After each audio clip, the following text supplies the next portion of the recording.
Most people don't realize this. When life gets hard or it starts to fall apart, it reveals who you actually trust because it will show you where you will run for safety. And today we're going to talk about a king in the Bible who made that mistake and it cost him everything.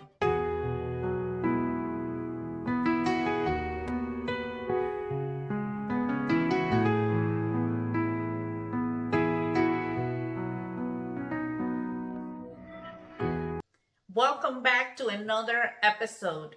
And today I want to talk to you about the moments that every single one of us goes through this experience. Moments where life hits you unexpectedly. A healthcare, a relationship breaking, a business problem, and a decision that you don't even know how to make, what to do, where to go. And in those moments, the real question is not what is the problem? The real question is where? Where do you go for answers? And I ask you, where are you going currently to find those answers? Because if you were asking me, where did I go for answers? I have many places where I went for answers. And all those places, they were the wrong places. And now I'm realizing that. And I was like, well, no wonder why I was in the same place. No wonder why I felt stuck. No wonder why I kept looking for things. And instead of going and feeling that I was moving along, I was feeling that I was falling behind because I was looking for the answers in the wrong places. And today I want to talk to you about something that we find in the Bible. We find it on 2 Kings chapter 1. It tells us a story about the King Ahaziah. I don't know if you already have heard about that story, but when I read that part of the Bible, I thought that story, it was very interesting. I have read that story, but it never hit me the way that it did this time. And it says that one day a king, the King Ahaziah, it fell through the ladder in the upper room and it became seriously injured. And instead of seeking for God, he sent to consult another God. In other words, he sent to find answers in the wrong place, somewhere else.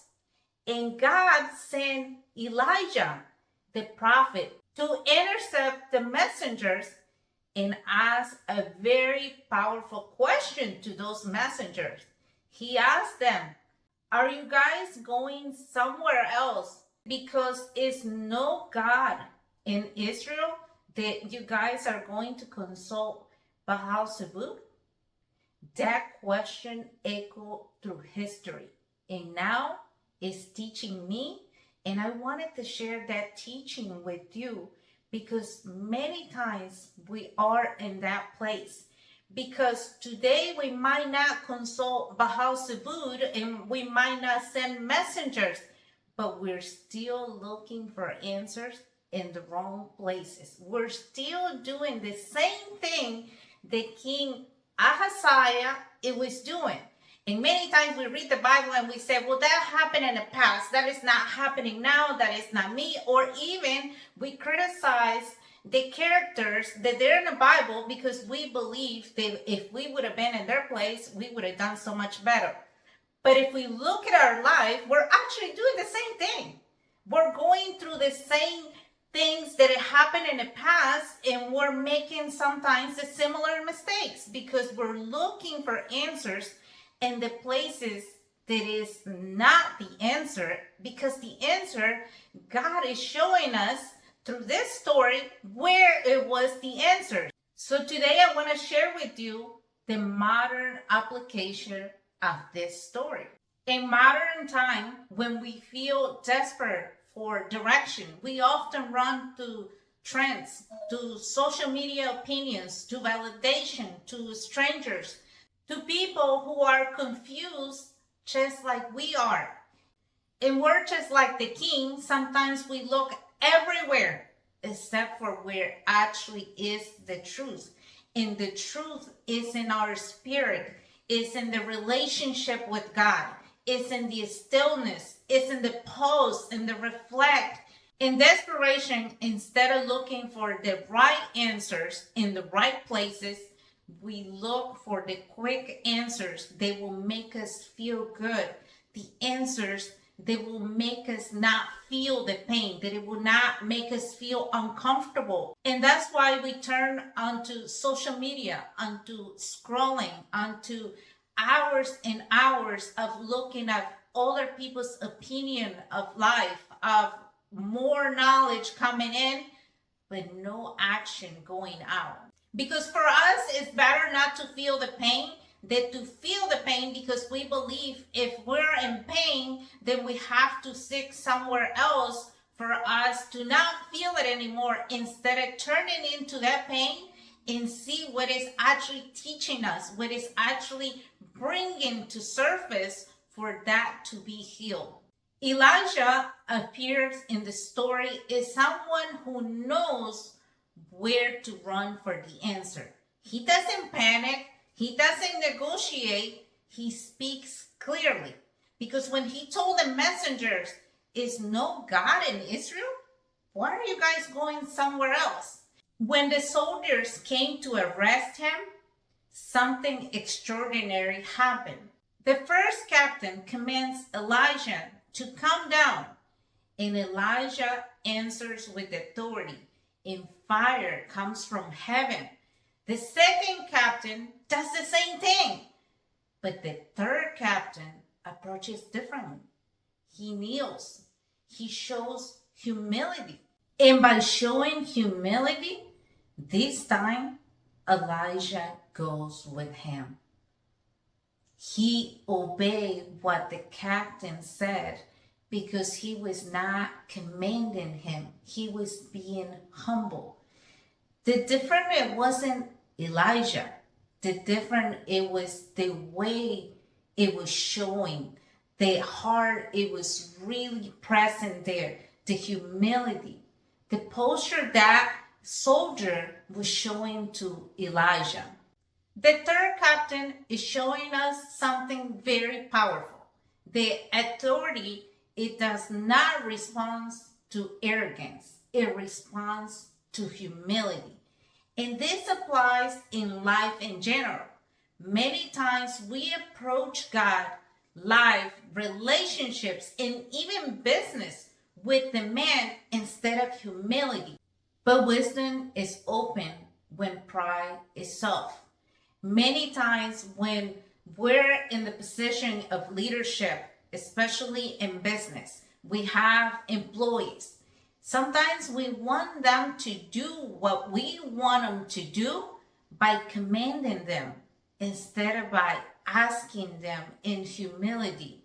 And you can move many things in life, in your business, with your employees, if you act from humbleness, from humility. Humility does not mean you're going to allow everybody to run over you and whatever they said you're going to do. But it's showing respect. It's showing them sympathy.